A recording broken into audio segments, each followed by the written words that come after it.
Welcome back to Foxborough Rush. George Who? Balekji, Travis. Mike Jones.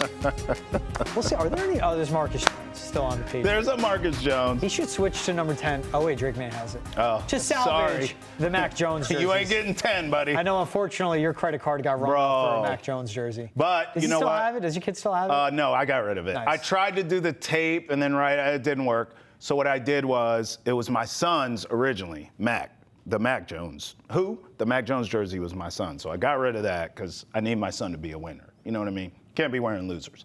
Then what I did was, he wanted a Patrick Mahomes jersey. He's all into Mahomes. So I got him that, and I got my daughter a Drake May jersey. Huh? See what I'm doing there? A little, hey, let's keep the Patriots going Got here. him a Chiefs jersey, though. That's what he wanted. I know. I offered Tom, because he likes Tom, but he never watched Tom. I think it's more of a connect, it's like an emotional connectivity to Patrick Mahomes because he sees him every Sunday, right? So he's like, well, I want a Mahomes jersey. I'm like, darn.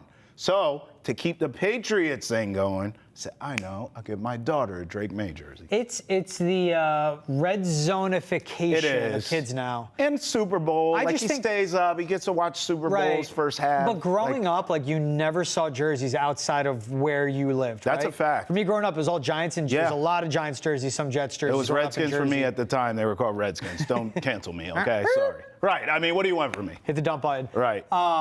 So I get it with the Mahomes jersey. Yeah. You just see so many. I saw a Damian Lillard jersey walking down the street yesterday. Right. Relevant. Yes. Because he's in talks with the Celtics. Yes. But it's just like what you see. It's like, okay. Well, kids, too, it's just different now. I think fantasy football, and like you said, Instagram, Red Zone. TikTok, Reels, YouTube. It's just, they get attached to players, not so much teams, Makes per sense. se. It makes sense. Individual marketing of it. Yeah. So, are there any individual players that can connect to on the Patriots? It's tied into our subject. Let's talk early cut candidates for the Patriots. Very early, folks. If you look at the roster, who do you think is a cut candidate? I don't know. I know this. I look at My this. My co-host on Foxborough Rush, folks. I look at this mediocre, at best, wide receiver room, and I'm like, somebody got to go. How many damn wide receivers?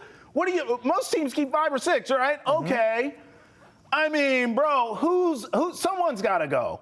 So let's just walk me through this like a kindergartner, okay? Yeah. Here's 4 that we know ain't going no damn where. Stephon Diggs, Pop Douglas, Kyle Williams, a rook. Yeah. And I'm not saying because of talent, but I'm going to say because he's new and he was brought in, they do need a big body Benz here. I'm going to go Mac Hollins. Mac Hollins is staying. They signed him this offseason. So that's he's not going 4 that are guaranteed, okay? Yep. Stay with me.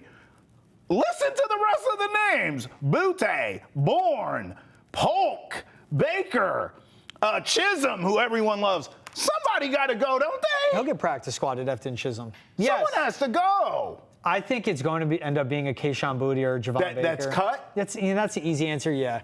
Kendrick Bourne, I know he was mentioned in some articles, but they would have to eat $5.5 million for him not to play football. So you think Bourne's safe? I'm going to write him down. Bourne has experience with the Josh identity McDaniels system. He run blocks. He's a slot. He's a bigger body. Okay. He will be ready week 1. So our name. Stay with me. Our names are Polk, Baker, and who? For who could get cut? For who could get cut? And Chisholm?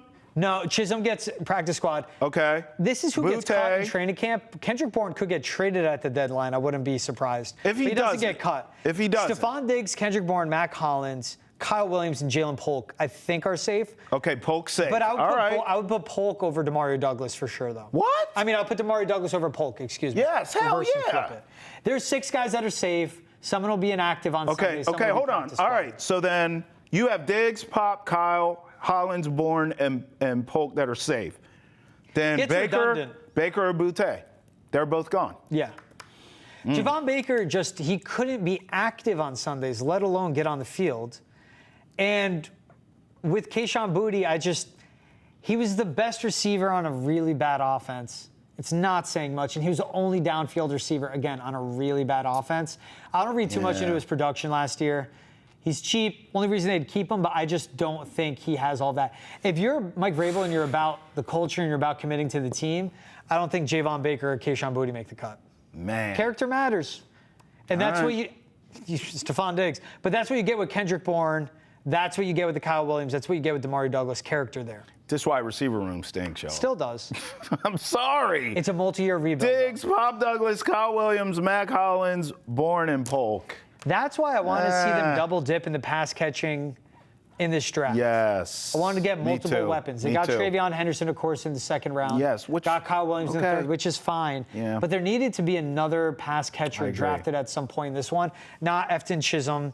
Not seeing if Land Larison can become a slot. Yes. Because that guy's going to be a special teamer. He won't be a running back. Yes. This wide receiver room is bad. They still need to. They're still terrible. And then, by the way, if Diggs is not the same guy coming off injury, possible.